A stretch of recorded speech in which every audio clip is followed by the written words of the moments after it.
메타 퀘스트 3 국내에 나오자마자 바로 사전 예약하고 수령했습니다. 이렇게 보시듯이 깔끔하게 포장이 되어 있고요. 상자를 열어보면 이렇게 위쪽에 컨트롤러 2개가 있고요. 아래쪽엔 MR 헤드셋이 있습니다. 메타가 공들이고 있는 만큼 깔끔하게 포장이 되어 있는 걸 확인할 수 있습니다. 그리고 사전 예약 이벤트로 액세서리를 30% 정도 할인받을 수 있는 그런 프로모션이 있었었는데요. 저는 엘리트 스트랩이랑 차징독 중에 고민하다가 차징독을 선택했습니다. 그리고 엄청 만족하고 있어요. 그 이유는 컨트롤러 때문인데요. 조금 이따 차차 설명드릴게요. 이미 다른 영상에서 소개되었듯 앞에는 패스스루나 뎁스 카메라들이 달려있는 걸 확인할 수가 있습니다. 이렇게 3.5 헤드셋 단자가 있고요. 아래쪽에도 이렇게 센서들이 있고요. 밑에 재밌는 점은 렌즈 간의 거리를 59에서 70까지 이용자가 섬세하게 조절할 수 있습니다. 그리고 여담인데 여기 이 케이블 굉장히 부드럽고 촉감이 좋았습니다. 저는 케이블 이렇게 촉감 좋은 게 되게 좋더라고요. 그리고 차징독에서 하나 더 재밌는 점은 다시 재충전이 가능한 배터리가 들어있다는 점이었어요. 사실 저는 차징독에서 이게 제일 좋았는데 만약 제가 차징독을 안 썼으면 여기 있는 건전지를 계속 갈아줘야 되는 거였습니다. 그러니까 컨트롤러를 계속 쓰려면 어쩔 수 없이 소모품이 계속 구매가 되어야 되는 그런 상황이었던 거죠. 그런데 차징독을 쓰게 되면 차징독에서 컨트롤러를 자동으로 충전을 해줘서 배터리 소모라든지 건전지의 재구매라든지 이런 것들을 줄여줄 수가 있겠더라고요.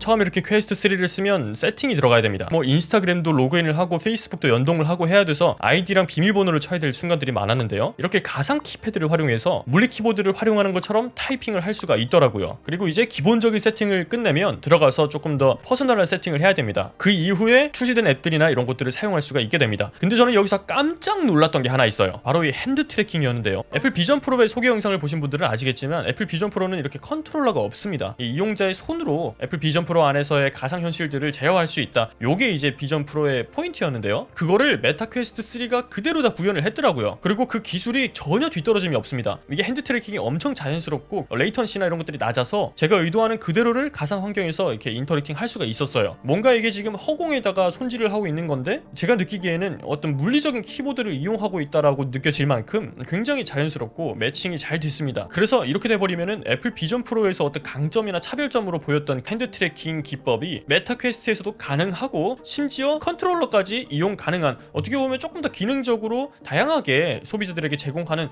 그런 형태가 되는 게 아닌가 싶어서 개인적으로 인상이 깊었습니다. 이러면은 애플 비전 프로를 무슨 500만원 주고 살 이유가 있나 이런 생각이 들 정도로 애플에서 자랑했던 기능들이 그대로 다 안에 들어있는 그런 모습들을 계속 발견할 수가 있었습니다. 딱 하나 그럼 두드러지게 모자란 거는 그냥 화질인데, 그렇다고 해서 대단히 어떤 체감상에 문제가 있는 것도 아니기 때문에 그러면은 한 6배 정도 되는 가격을 감내하고 애플 비전 프로를 왜 사야 되지? 싶은 생각이 들더라고요. 그리고 또 재미있었던 점은 패스스루가 굉장히 수준급이라는 겁니다. 물론 이 패스스루를 통해서 무슨 디스플레이를 볼 수가 있고 폰지를 할 수가 있다 이렇게 광고를 하고 있지만 사실 폰지를 하는 것 정도까지는 좀 어려울 것 같고요. 영상을 본다든지 중요한 사람의 전화가 온다든지 요 정도 큼직큼직한 정도는 확인할 수가 있겠더라고요. 그리고 맥북 같은 화면에서 나오는 것들은 가상 패널로 띄어서 조금 더 선명하게 확인할 수가 있었습니다. 그러나 패스스루를 끼고 간단하게 설거지를 한다든지 아니면 방문객의 문을 열어준다든지 이 정도는 충분히 가능할 것이라고 생각이 됐습니다. 다만 환경 자체가 많이 어두우면 안에서의 화질이 계속 깨집니다. 너무 저조되어서 핸드 트래킹이나 패스스루가 잘 작동하지 않을 수 있다 이렇게 경고가 뜹니다. 그래서 좀 밝은 환경이라면 언제든지 끼고 다녀도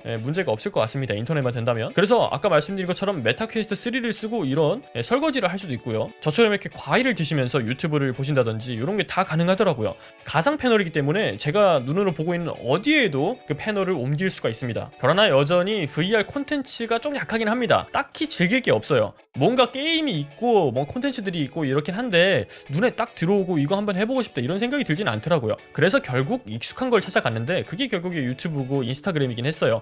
인스타그램이나 유튜브를 켜놓고 쇼츠를 돌려보니까 그거는 좀 신세계이긴 했습니다. 이렇게 가상 패널을 확 옆에 띄워놓고 일을 하면서 쇼츠를 이렇게 굴려볼 수 있다. 누워가지고 천장에다가 TV같이 딱 띄워놓고 쇼츠 보고 인스타그램 보고 하니까 되게 재밌긴 하더라고요. 그리고 또 재미있었던 거는 First Encounters라는 게임이 내장되어 있는데요. 이 게임을 딱 해보니까 굉장히 뎁스 카메라나 핸드 트래킹의 기술력이 많이 올라왔구나 하는 것을 체감할 수가 있었습니다. 심지어 제가 다른 VR 기기를 써오던 헤비 유저가 아님에도 불구하고 이게 어떻게 가능하지 싶을 정도로 정확하고 정밀한 어떤 타겟팅이 가능했고요. 여러분들 피아노도 이렇게 가상 키보드로 구현이 돼서 피아노 연주를 할 수가 있게 되어 있는데요. 민감도는 조금 떨어지긴 해요. 저는 어쨌든 아날로그 피아노를 많이 연주를 해봤기 때문에 그런 정도의 레벨이 나오나 해서 좀 무리하게 연주해본 것도 있지만 아날로그 피아노에 비하면 택도 없더라 이런 느낌이 있었고요. 아무튼 그래도 뎁스 카메라나 시각적인 것만 조합을 해서 이렇게 가상의 키보드를 만들어냈다라는 것은 되게 참신한 아이디어였다라고 볼 수가 있을 것 같습니다. 그래서 아무튼 VR 콘텐츠는 조금 부족한 감이 없지 않아 있었다라고 보여졌고, 제가 로블록스가 있길래 깔아봤는데 로블록스는 옛날부터 VR 서비스를 해온 걸로 알고 있거든요. 제가 옛날에 관심이 있어가지고 로블록스 안에 게임을 하나 만든 적이 있는데 혹시나 그게 VR로도 작동을 할까 궁금해서 한번 실행을 해봤습니다. 근데 저는 분명히 3D로 그냥 게임을 구현해놨는데 이거를 VR로도 연동이 되게끔 로블록스는 잘 개발을 해놨더라고요. 그래서 이렇게 게임을 즐겨보았습니다. 해봤더니 굉장히 버그 없이 잘 구동이 됐고, 딱 하나 아쉬웠던 거는 이제 제가 VR 기기로는 이 포지션이 딱 고정이 되어 있는데 이 안에서는 차를 타고 움직여야 되는 그런 관문이 있습니다. 근데 그 차를 타니까 VR 기기를 쓰고 있으면은 그 포지션의 값이 조금 다르게 들어가야 되는 건지 뭔지 모르겠는데 거기서는 버그가 발생해서 매끄럽지는 못하게 진행이 됐지만, 이게 VR 안에서도 이 정도 수준으로 구현이 된다고 하면 다른 좀 잘 나가는 로블록스 게임들은 분명히 더 부드럽게 작동을 할 것이란 말이에요. 이거는 로블록스 플랫폼의 힘이 아닌가, 그런 생각이 듭니다. 안 그래도 뭐 VR 경험 부족하다, VR 안에서 콘텐츠 부족하다 하는데 좋은 VR 콘텐츠가 부족한 게 아니라 그걸 다 플레이해보고 경험해보고 이게 재밌는 저게 재밌는 느낄 그런 시간이 아직은 부족하지 않았나. VR이 콘텐츠가 부족한 것 같지는 않거든요. 뭐가 엄청 많아요. 많은데 고르기가 좀 애매해요. 뭐가 재밌을지도 모르겠고 관심이 별로 없습니다. 그래서 눈에 들어오는 거는 이미 알고 있던 것들이 눈에 훅훅 들어오더라고요. 저 같은 경우에는 크루시 게작트의 굉장한 팬인데 이 안에서 VR 경험을 크루시 게작트가 하나 만들어 놨더라고요. 메타랑 협업을 해서. 그거는 제가 한번 도전을 해보고 싶다, 돈을 내고서라도 한번 사서 플레이 해보고 싶다는 생각이 들었습니다.